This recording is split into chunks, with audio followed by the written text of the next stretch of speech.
Lesson है हमारा science का, हमारे आसपास का द्रव्यमान। आज हम कुछ टॉपिक्स पर बात करेंगे आप लोगों से। पहला टॉपिक है वाष्पीकरण द्वारा पृथक्करण। वाष्पीकरण द्वारा पृथक्करण कैसे होता है? वाष्प के द्वारा जो है ठोस और द्रव को कैसे अलग अलग किया जा सकता है, तो इसके ऊपर बात करेंगे। विलयन से ठोस, विलयन माने कोई भी चीज जिसमें विलायक भी होते हैं और विलेय भी होते हैं। तो विलयन से ठोस और द्रव को अलग करने के लिए द्रव को गर्म या सौर वाष्पीकरण के द्वारा अलग किया जा सकता है। माने या तो द्रव को आप हीट दीजिए या फिर सूरज की रोशनी के द्वारा, जैसा कि आप इस चित्र में देख रहे हैं, सूरज की गर्मी पड़ रही है समुद्र पे और उसका जो है लगातार जलवाष्प बन रहा है और धीरे धीरे धीरे धीरे नमक अलग होता जा रहा है। मैंने नमक मतलब वो अपनी तो नमक साल्ट अलग होता जा रहा है। जैसे समुद्र के पानी से नमक समुद्र के किनारे उथले पानी के वाष्पीकरण की प्रक्रिया के द्वारा प्राप्त किया जाता है। माने जैसे जैसे सूर्य की रोशनी समुद्र के उथले पानी में पड़ती है, वो धीरे धीरे वाष्प में बदल जाती है और पानी ऊपर वेपराइजेशन में उड़ जाता है और नमक के छोटे छोटे कण वो रह जाते हैं। तो इस तरह नमक को प्राप्त किया जाता है। एक बार और देखने की कोशिश करेंगे।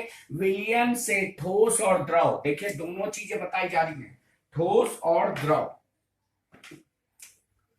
ठोस और द्रव को अलग करने के लिए द्रव को गर्म या सौर वाष्पीकरण के द्वारा, सौर वाष्पीकरण का मतलब सूरज की रोशनी के द्वारा अलग किया जाता है। उदाहरण के लिए समुद्र के पानी में जो नमक है, नमक को जो अलग करने की प्रक्रिया है, समुद्र के किनारे उथले पानी के वाष्पीकरण की प्रक्रिया, उथले पानी के वाष्पीकरण के प्रतिक्रिया के द्वारा प्राप्त किया जा सकता है। मैंने आपको बार बार कहा है कि चित्र के द्वारा अगर आप उसको समझेंगे तो अपनी लैंग्वेज में आराम से आप लिख देंगे, आपको याद करने की ज्यादा जरूरत नहीं पड़ेगी।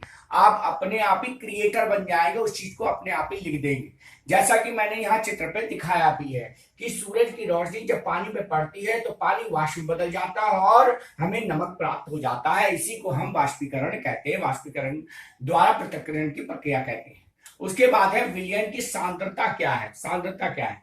विलयन की सांद्रता विलायक के निश्चित द्रव्यमान या निश्चित आयतन में मौजूद, माने जो विलायक में जो निश्चित मात्रा में मौजूद विलय की मात्रा, माने उसमें जो घुली हुई चीज है। भाई समुद्र का अगर हम 1 लीटर पानी लेते हैं तो उसके अंदर हमें कितना नमक प्राप्त होगा, उसी संदर्भ में व्यक्त की जाती है। विलयन के निश्चित आयतन आमतौर पर 1 लीटर में मौजूद विलय के द्रव्यमान को विलयन की सांद्रता कहते हैं। विलय के द्रव्यमान को, विलय का प्रतिशत इक्वल टू विलय का द्रव्यमान अपॉन विलयन का द्रव्यमान इंटू 100।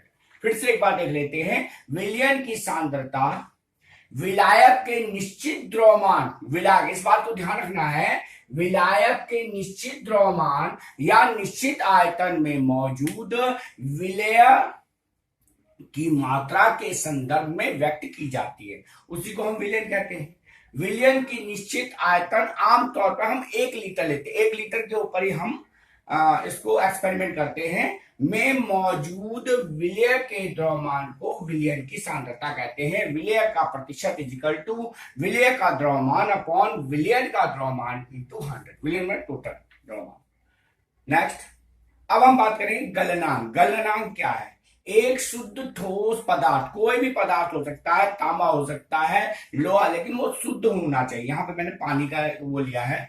पदार्थ एक निश्चित तापमान पर द्रव में बदल जाता है। जैसे हम आइस क्यूब ले, बर्फ है, ठोस है, जब हम उसको हीट देंगे तो वो पानी में बदलने लगेगा, तो इसका मतलब 0 डिग्री सेंटीग्रेड पर वह पानी में बदल जाता है। इस विशेष ताप को उस ठोस पदार्थ का गलनांक, क्योंकि अलग अलग ठोस अलग अलग तापमान पर लिक्विड में बदलते हैं। अब आता है हिमांक। हिमांक किसे कहते हैं?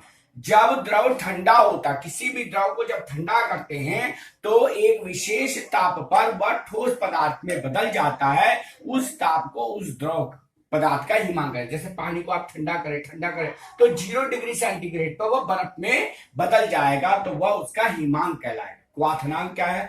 वह ताप जिस पर कोई द्रव उबलता है, बबल्स बनने लगते हैं और गैस में बदल जाता है, माने वेपर में बदल जाता है, उसे द्रव का क्वाथनांक कहते हैं। अगर हम पानी को हीट देंगे तो 100 डिग्री सेंटीग्रेड में पानी वाष्प में बदलने लगेगा, यही उसका क्वाथनांक है। Please subscribe my channel Manas online tuitions and press the bell icon. आप ज्यादा से ज्यादा इसे शेयर कीजिए जिससे कि ज्यादा से ज्यादा बच्चों के पास ये पहुंच सके, क्योंकि उनको तो पता नहीं होगा, आपके जरिए ही, आपके हेल्प से ही ये बढ़ेगा और आगे होगा। Thank you.